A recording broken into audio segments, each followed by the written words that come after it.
Hello, what's up guys? Nandito ka na naman at nanonood sa aking YouTube channel. Welcome to my YouTube channel guys. So ngayon, first time ko mag-share dito sa aking YouTube channel.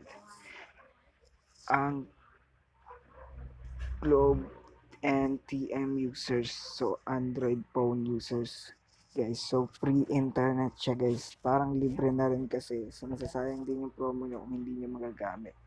So mag-share ako ng free internet. Yung iba kasi binebenta to. So, yung binibenta nila yung servers nila, ginagawa nila VPN. Ito, gagamit ka na lang ng HTTP injector guys.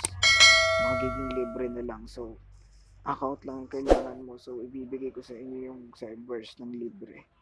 So, ang kailangan natin dito guys, para lang to sa may mga promo guys ha. Yung may promo kayong 50 MB pataas. So, basahin nyo muna. Kung kayo ay gumagamit ng phone or kahit Wifi, pocket Wifi or modem, pwede nyo itong magamit basta Globe or TM kayo. So, libreng HTTP injector, EHI files, servers, walang bayad to guys. So, basta may promo kayo ng 1 gig data everyday. So, kung yung bagong promo ngayon ni Globe ay lagpas na ata ng 2 weeks siyang nilabas. So bago lang to guys. Example guys ay Gosatko 50 for 3 days. So may 4 gig data kayo total. So di ba ginawa na inalis na nila yung Go Watch. Ginawa na nilang 1 gig data everyday, Facebook or IG, Instagram. So 1 gig everyday. Every 12 AM siya nagre-reset guys. So, itong server ang gagamitin nyo para magamit nyo yung 1 gig data sa lahat ng servers.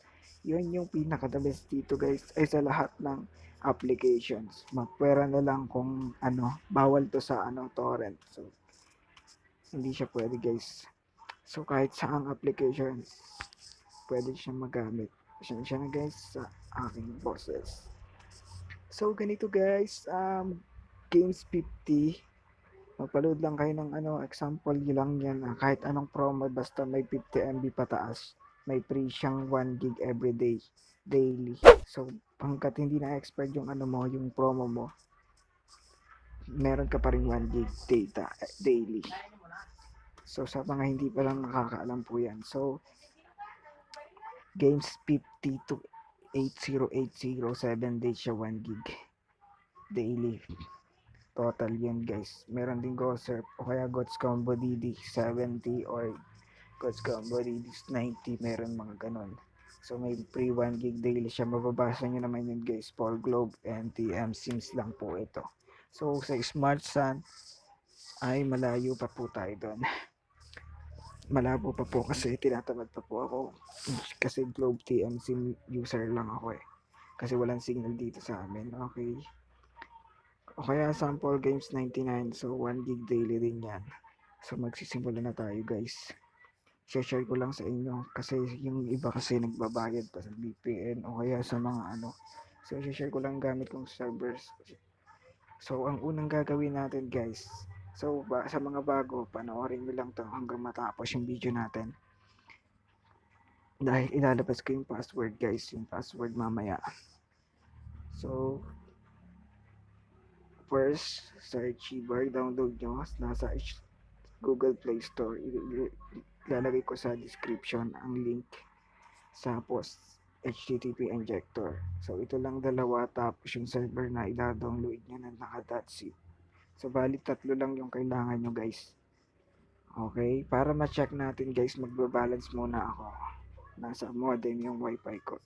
Nasa nasa modem yung sim ko pala guys.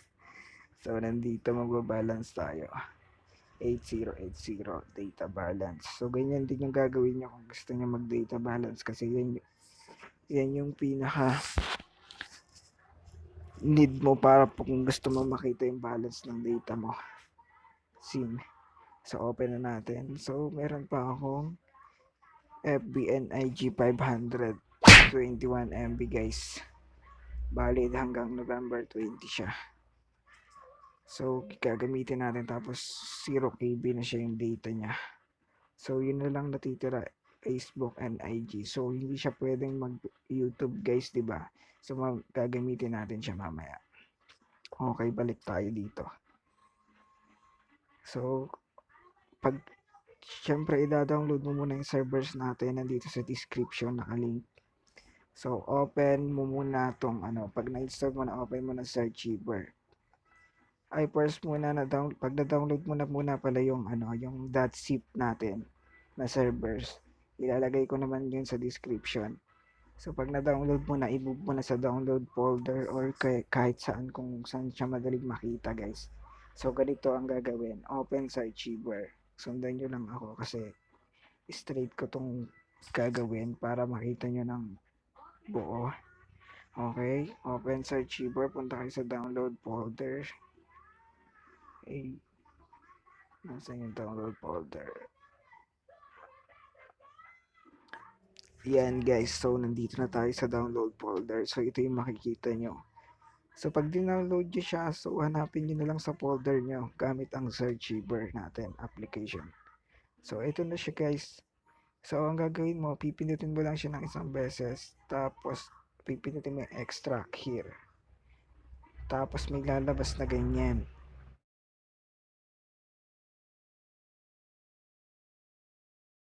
Pindutin mo yung extract here. Tapos paste mo dito yung password. So, yung password guys, 5 letters siya, 5 letters. So, panoorin nyo lang yung video natin.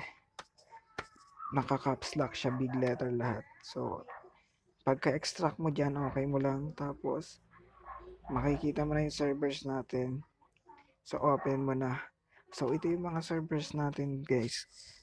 So, ito yung mga ginagamit ng ibang kinilalagay lang nila sa VPN nila. So, itong sa atin, para mas mabilis at mas matipid sa data natin, gamitin na lang natin yung HTTP injector.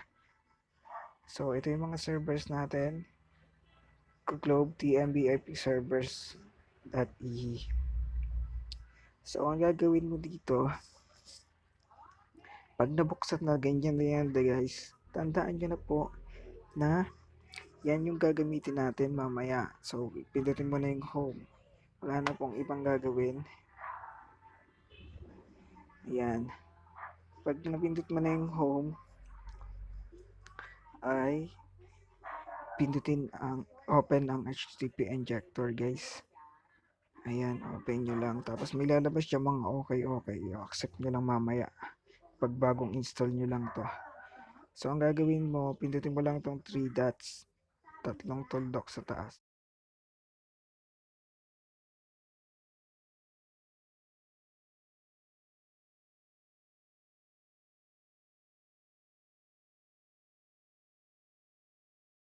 Open mo, i-check mo po tong DNS. Okay, check po natin. Google DNS yan. Kailangan po natin yan i-check. Tapos itong next, open po natin to. Itong papel. Tapos pindutin mo yung import config. Tapos punta po kayo sa folder kung nasa na yung in-extract nyo. So makikita nyo naman po yun kung nasa external storage or internal. So punta lang kayo sa download folders. Tapos ito, example nito guys, nandito na ako sa folder na to. Ito siya. Ito yung in-extract natin kanina. So pag ginamit mo yan, ay pipindutin po natin yan. So ito yung gagamitin ko kasi para sa inyo yung server na yan eh. So ito yung pindutin nyo lang po yung server na kung anong gusto nyo guys. Isang pindot lang tapos lalabas na po yan, successfully imported. Ayan po yung mga details natin. So huwag nyo guys magkalimutang mag-like, comment, and subscribe para lagi kayong updated guys sa aking mga servers na ilalabas dito. Dito na ako guys maglalabas ng servers ha, para so pag na-import mo na guys, pipindutin mo lang dito yung start. Isang pindot lang yung start, tapos ibaba mo na itong status mo, check mo kung magko-connect siya. Ayan, status connected na siya. Ayos, injector. Tatakbo na yan. Lalabas po yan connected. Pag hindi po nag-connect, injecting lang. Wait lang po kayo ng mga 1 minute. Ganun. Tapos, try nyo lang po i-X nyo lang po itong mga lumalabas. Ayan po, lalabas po yung ganyan. Pag connected na po, makikita nyo naman po. Connected. Susubukan na po natin i-test. So, pindutin mo lang tong home. Tapos mag-YouTube na tayo guys. Punta tayo sa YouTube channel natin. So, 500 MB po yan kanina. So, library. May videos. So, ayan po. So, pindutin po natin. Subukan natin mag-internet guys. So, dito nga pala guys sa amin, 3G lang yung signal dito sa amin. So, hindi siya 4G. Yung tower namin, signal tower. So, mabagal po talaga sa amin. Pero okay naman po sa akin yung speed. Sakto lang. Ayan po, pag internet naman po. Tapos, ayan po, pwede na po kayo mag-Google or kahit sa application. Kasi kaya po natin ginamitan ng servers HTTP injector para magamit natin dito sa YouTube. Tulad nito guys. So, yun lang po. Sana nakatulong sa inyo. Sana makakatulong sa inyo tong HTTP injector tapos servers natin.